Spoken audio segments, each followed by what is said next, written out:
नमस्कार साथियों, मैं शिखा पाल आप सभी से एक बात कहना चाहती हूँ कि आज हम लोगों ने 11 मई को इको गार्डन में धरने की शुरुआत की थी। आप ही लोग के द्वारा बहुत दिनों से कहा जा रहा था कि संपूर्ण समायोजन की जो है मुहिम छेड़ी जाए फिर से, और आपने खुद देखा कि हमारा जो संघर्ष था 7 महीने इतना लंबा चला और लगभग 10 महीने कंप्लीट भी हो चुके हैं। तो इस तरीके से हम लोगों ने अपना जो भी हमारा मुहिम था उसको कहीं से भी हल्का नहीं किया और उस संघर्ष को हमारा चलता रहा इस तरीके से। और आज आप सभी को बुलाया गया था कि इको गार्डन में ज़्यादा से ज़्यादा संख्या में लोगों को पहुंचना है। और आप ही सबके कमेंट आते थे जब भी हम लोग यूट्यूब पे कोई भी संपूर्ण समायोजन का वीडियो डालते थे, तो आप ही हमसे कहते थे कि मैम आप लोग संपूर्ण समायोजन की आवाज़ उठाइए, हम ज़्यादा से ज़्यादा संख्या बल में आएंगे। तो इसी वजह से आप ही लोग के कहने पे, वरना हम तो आप खुद देख रहे थे कि डेलीगेशन कर रहे थे, डेलीगेशन टीम हमारी जा रही थी, हर तरीके से हम लोग प्रयास कर रहे थे कि सांसद मंत्रियों से मिलकर कि किसी तरीके से अपना कार्य करवाया जाए। बट आप ही लोग हम लोग को फोर्स कर रहे थे कि हाँ कि 6800 की याचिका पड़ रही है, ये याचिकाएं पड़ रही हैं, हमारे बारे में कोई नहीं, कुछ भी नहीं सोचा जा रहा है। तो इसी वजह से हम लोगों ने संपूर्ण समायोजन के लिए यहाँ पर इको गार्डन में आज 11 मई को धरना रखा था। और आप सभी के भरोसे पे हम लोग आए हुए थे। तो आप सब देख सकते हैं कि यहाँ पर किस तरीके से आपने हम लोग को निराश किया। ये चीज़ तो हम लोग बहुत पहले भी देख चुके थे। यहाँ पर पानी की टंकी पर हम लोग बुलाते बुलाते थक जाते थे, चाहे महाधरने की डेट रखते थे, चाहे हम लोग कुछ भी कहते थे कि हम लोग इस तरीके से संघर्ष कर रहे हैं। यहाँ पर पानी की टंकी पर हम लोग क्या क्या चीज़ें झेल रहे हैं, हर मौसम की मार हम लोगों ने झेली, चाहे वो गर्मी, बरसात, जाड़ा, सब कुछ वहीं पे बिताया।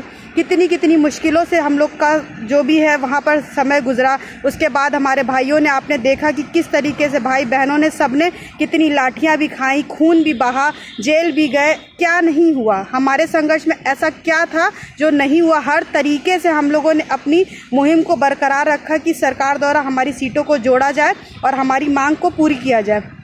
मगर हमें वहाँ पर विफलता मिली। वो तो आप खुद जान रहे हैं कि आचार संहिता लग गई और किस तरीके से हमें सरकार द्वारा वहाँ पर एक साजिश के तहत हम लोग को वहाँ से हटा दिया गया और हमारी बातों को नहीं सुना गया। फिर भी हम लोगों ने बिल्कुल हिम्मत नहीं हारी थी। हम लोग प्रयास कर रहे थे कि कैसे भी करके इस मुहिम को हमें कहीं से भी हल्का नहीं होने देना, ना ही हमें पीछे होना। तो इस तरीके से हम लोग ने पूरा प्रयास किया कि किस तरीके से हमारा मुद्दा हमेशा जीवंत बना रहे। और आप ही लोगों के कमेंट आते थे कि दीदी आप लोग जो है पूर्ण समायोजन की मांग उठाइए, विवेक भैया आप लोग पूर्ण समायोजन की मांग उठाइए। इसी चीज़ को लेकर जबकि मेरे और विवेक भैया में इस बात पे कई बार बातें भी हुई कि भैया पहले आप लोगों का रुख देखिए, पहले चीज़ों को, पहले स्ट्रेटेजी तैयार करने दीजिए, उसके बाद हम लोग घरों से तो बैठकर कहते हैं कि हाँ आप संपूर्ण समायोजन की मांग उठाइए, हम लोग आपके साथ जुड़ेंगे। मगर हमें अच्छे से पता था कि इसी तरीके का कुछ हमारे साथ हाल होना है, क्योंकि अगर आप सबने पहले ही हमारा साथ दे दिया होता जब हम टंकी पर बैठे होते, तो शायद हमारी सीटें भी जुड़ गई होती और जो पूर्ण समायोजन की मांग है वो भी पूरी हो गई होती। हमारे जितने भी 35 से 40 हज़ार बच्चे बचे हुए थे, सरकार भीड़ का हुजूम देखकर वो कहीं ना कहीं झुक जाती। उस समय आप सब कहते थे कि हाँ हमारा कट ऑफ कम है, इस वजह से हम नहीं आते हैं। हाँ, वहाँ पर 60 से 62 वाले कट ऑफ वाले आकर क्या करेंगे, वहाँ तो केवल 65 से 66 वालों का ही होना चयन।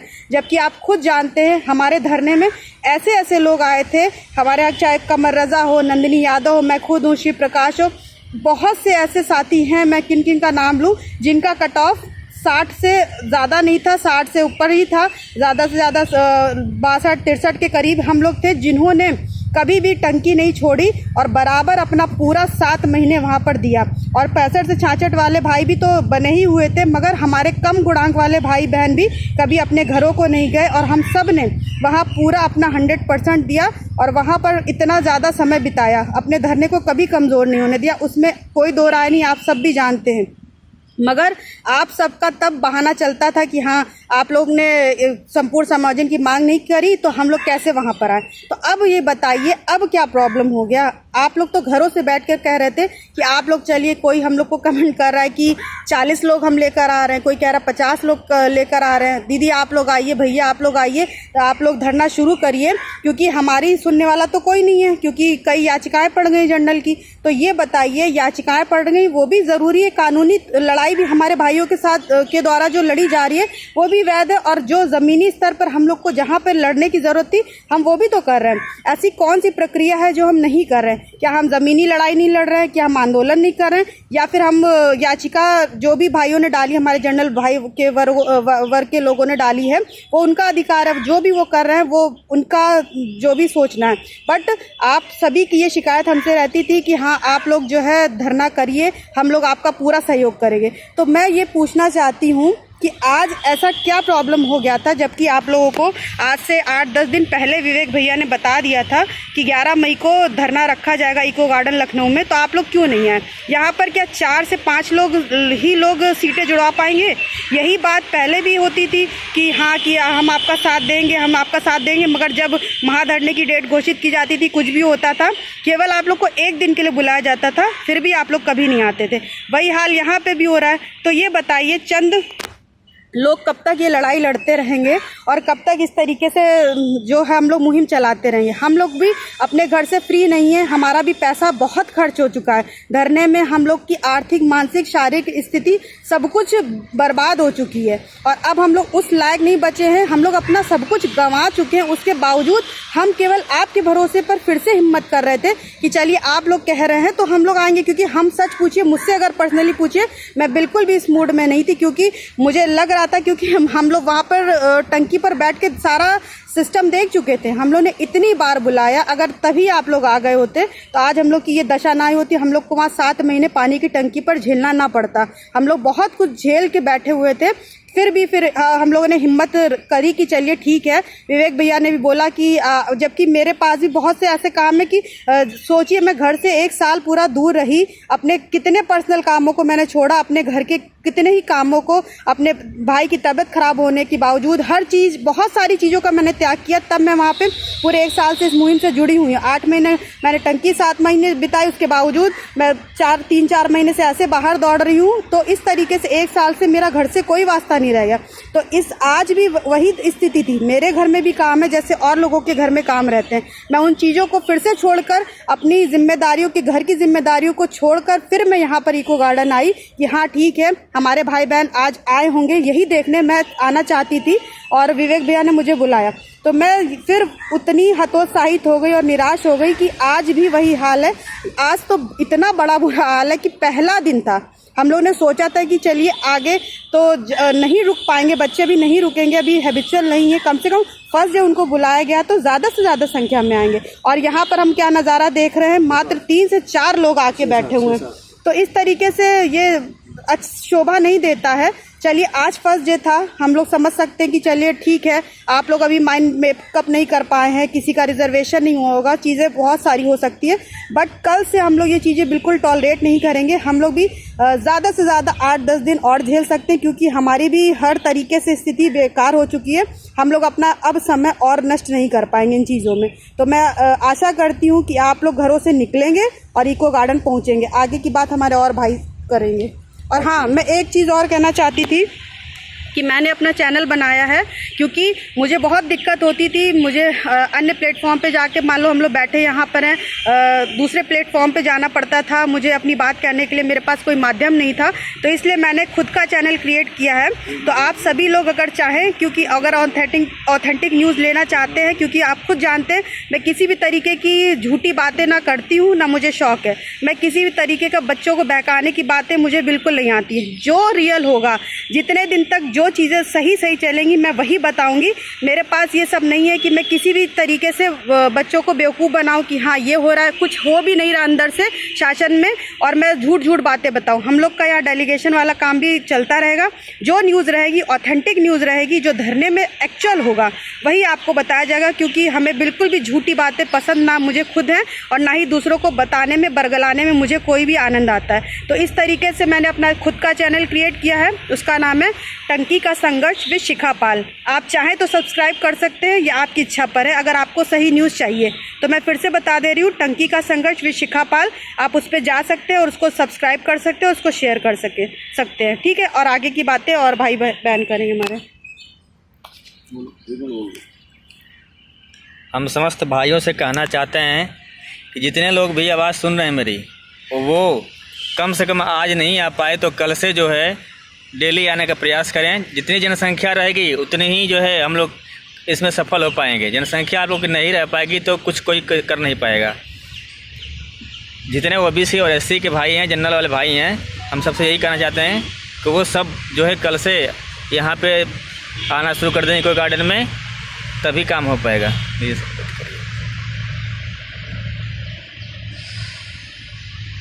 एक मिनट। भाइयों बहनों नमस्कार, विवेक द्विवेदी। आप देख सकते हैं आज शिखा बहन ने तो मैक्सिमम सब कुछ बता ही दिया है, ज़्यादातर सब बातें बता दी गई है। उन्होंने बता दिया, उन्होंने सही बोला जो बोला है। देखिए 6-7 लोग अगर यहाँ आएंगे तो सोचिए आप सीट जुड़वा लेंगे तो इतना आसान तो है नहीं, संघर्ष बहुत है। शिखा बहन ने टंकी पर बैठी कितना संघर्ष की, सोचो। और किसके लिए संघर्ष की हो? अपने लिए, हम लोग के लिए की थी, आप लोगों के लिए, ठीक है ना।